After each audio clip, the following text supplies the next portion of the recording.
Hi girls, hope you're well.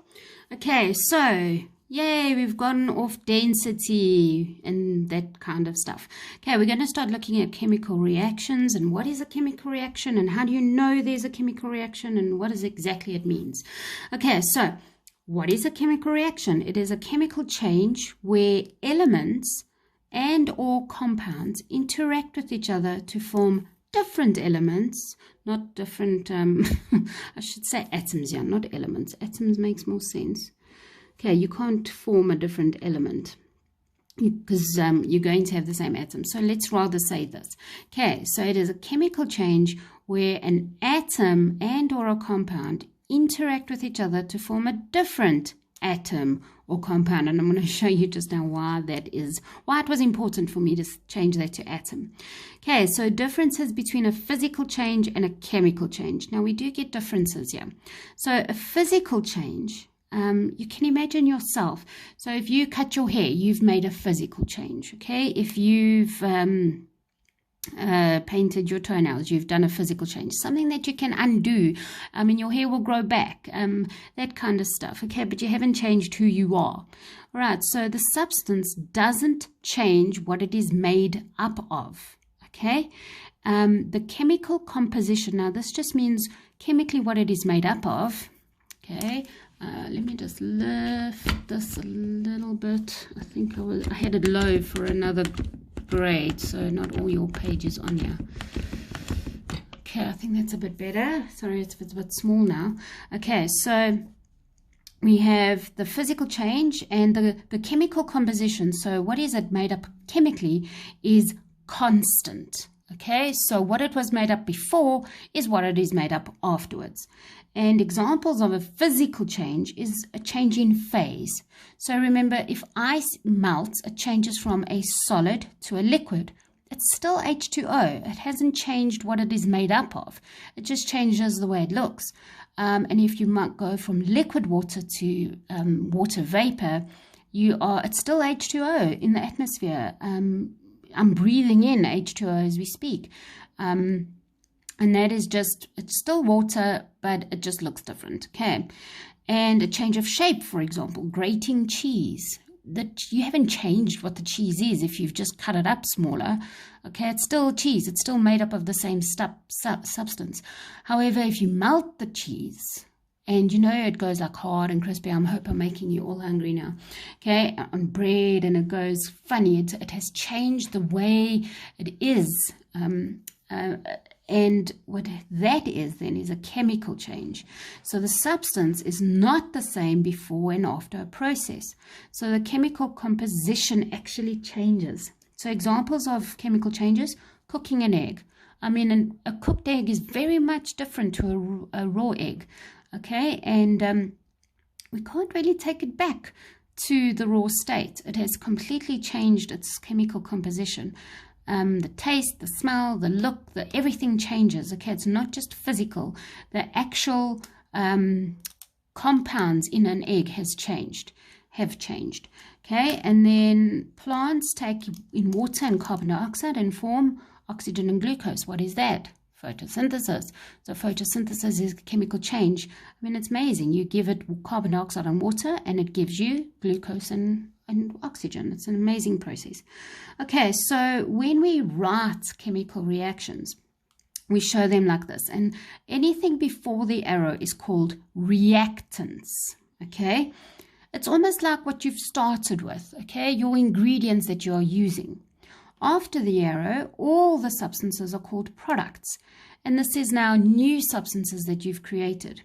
So reactants, and again, please let's change that to atoms. I don't like the word that I've used here. Okay, I apologize. It's atoms and or compounds which react with one another.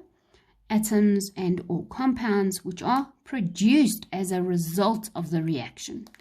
Okay, so now I would have demonstrated this to you in class. I should maybe look for an example of the video of these, but I'm going to just show you now and what happens. Okay, so we're going to see here, is this a Are they atoms? I don't know why I said elements. Are they atoms or are they compounds, and how have they changed? All right, so here are my reactants. I have hydrochloric acid and I have zinc. They are reactants. Okay, so hydrochloric acid is a solution. Okay, what does a solution mean? It means that it is dissolved in water. Okay, it is dissolved in water and it's colorless. Okay, it's a very clear liquid. Zinc is a solid. Okay, and if I had to show you it in the lab, I would show you it as a powdered solid. So even powder is a solid, and it's just powdered. It's cut up into very small pieces, but technically it's still a solid.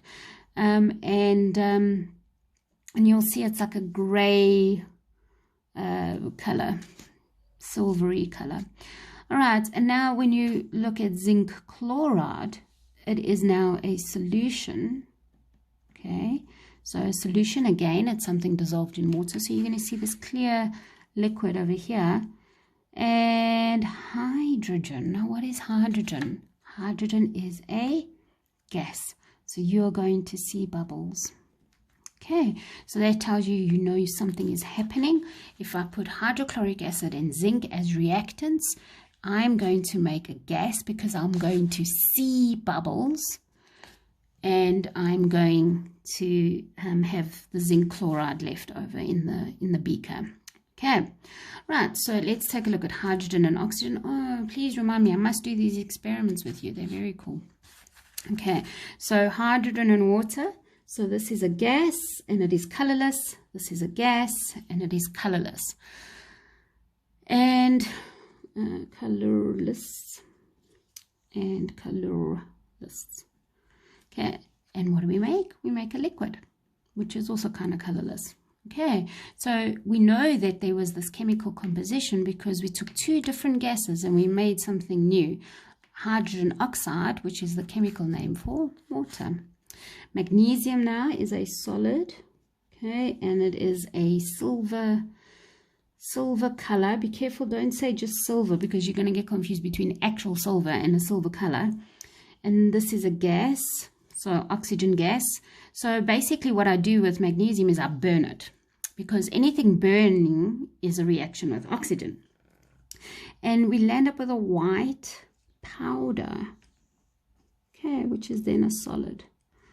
So very, very weird. So I've got this silvery metal and it burns with oxygen, well, reacts with oxygen and produces a flame, and you land up with a white powder. Very cool experiment. I must really try and remember to send these to you. Okay, so this is what I want you to see, how it is a chemical change, all right, that we are taking reactants and we are making products. Notice that I only have one product on the side. Now here's the clincher. Sometimes you only have one reactant. And let me give you an example. So H2O2, that is hydrogen peroxide, okay, the stuff that women dye their hair with, make it blonde. So that as a reactant, so if you leave that over a long period of time, it's what we call decomposes. I'm going to talk about this later with you. I'm only going to do page 1 with you today. So H2O2 is hydrogen peroxide, and it can then decompose into water and oxygen. Now I know what you're thinking, but you don't have enough. How are you going to make that? We'll deal with balancing equations next year. Okay, so if you have a bottle of hydrogen peroxide in your cupboard that has been there for years and years and years, you probably don't have hydrogen peroxide anymore, and you've got a nice bottle of water with some oxygen dissolved in it. Okay, but don't try it. I mean, you never know. Okay, so two main processes happen during a reaction. Firstly, the reactants bonds, the particles here, have to break apart. So in order for these reactions to happen and for these oxygen, zincs, hydrogens, magnesiums to react, their bonds have to break first. And so they require energy. And then what happens, is that when these new products are made, it releases energy. So I'm going to do the one between water, so hydrogen, so H and H plus O. Now I'm going to just show you that O has a double bond, but you don't have to know this. I'm just showing you that reactants require heat and products release heat. So we have that. Okay. Don't worry about the ratios of atom. So there's 2 there, and then what happens to the other oxygen, because there's another oxygen. Don't worry about that. We're not balancing the chemical equation. So what happens is that we need energy to come in and break those bonds so that these bonds can be made and then energy is released. So this is what always happens. We need some energy to break bonds of the reactants, and when new bonds are made as products, energy is released. Okay, and then sometimes you get more energy released than what was needed, and that is then what is called an exothermic reaction. You don't need to know it now. And sometimes you need more energy than what you are releasing, and that is an endothermic. So let's think about this. If when you injure yourself and Mrs. Felix gives you the heat pad, okay, and then you break the little seal in there, and then the chemicals react, and you feel it warm. That is when more energy is released than what was needed, okay, and so you feel it warm. And then Mrs. Felix gives you a different one, that when you crack open the little thingy, it makes it cold. That means more energy is required than what was released. Okay, so that is endothermic. Don't need to know that. I just want you to know this, that reactants require energy and products release energy. So evidence that a reaction is taking place. Now there's loads of different things, but you can learn this. There's a change of color usually, and a change of temperature, like I said here. Okay, there's a change of color. Trying to think. There's a chemical reaction called the iodine clock. You can search for it. It's called iodine clock, and it's this. You put all these chemicals in a beaker, and you watch it, and within a split second, it turns dark blue black, and it's quite an impressive. I've done it once. And I missed it because it was taking so long. I looked away, and when I looked back, it had already changed. Okay, very, very popular one, bubbles form. Okay, that is very much an indication that a reaction is forming or happening because of the bubbles forming. You can see gases are made when there's bubbles. And sometimes the solution turns milky, so you can't see it through it anymore.